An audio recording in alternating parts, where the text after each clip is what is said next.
ইসরায়েলের সাম্প্রতিক বিমান হামলাকে ঘিরে মধ্যপ্রাচ্যে ছড়িয়ে পড়েছে উত্তেজনার আগুন। উত্তর কোরিয়া এই হামলাকে মানবতার বিরুদ্ধে অপরাধ হিসেবে আখ্যায়িত করেছে। দেশটির রাষ্ট্রীয় বার্তা সংস্থা KCNA জানায়, এই আগ্রাসন শুধু ইরানের সার্বভৌমত্বের চরম লঙ্ঘনই নয়, বরং গোটা অঞ্চলে এক ভয়ঙ্কর যুদ্ধের আশঙ্কা তৈরি করছে।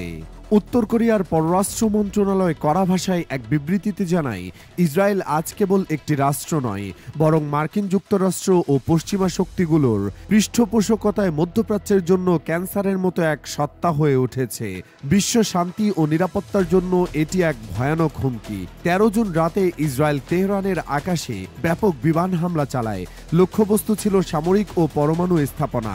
হামলায় ধ্বংস হয় গুরুত্বপূর্ণ অবকাঠামো, নিহত হন একাধিক শীর্ষ সামরিক কর্মকর্তা ও পরমাণু বিজ্ঞানী।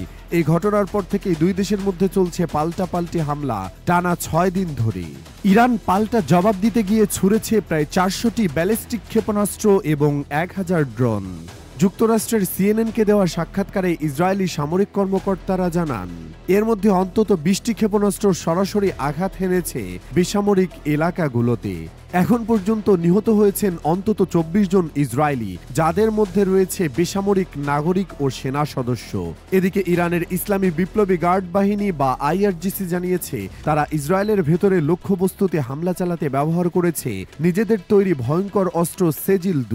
এই কঠিন জ্বালানির ব্যালিস্টিক ক্ষেপণাস্ত্রের পাল্লা প্রায় 2000 কিলোমিটার এবং এটি ট্রু প্রমিস 3 নামের অভিযানের অংশ হিসেবে নিক্ষেপ করা হয়। IRGC এক বিবৃতিতে বলে, সেজিল-2 ক্ষেপণাস্ত্র দিয়ে ট্রু প্রমিস 3 এর দ্বাদশ তরঙ্গের হামলা শুরু হয়েছে।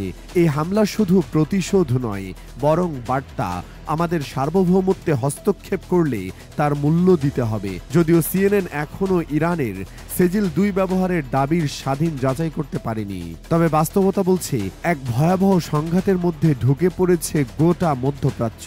পরিস্থিতি এমন জায়গায় পৌঁছেছে যেখানে যে কোনো সময় এই সংঘাতে সরাসরি জড়িয়ে পড়তে পারে মার্কিন যুক্তরাষ্ট্র।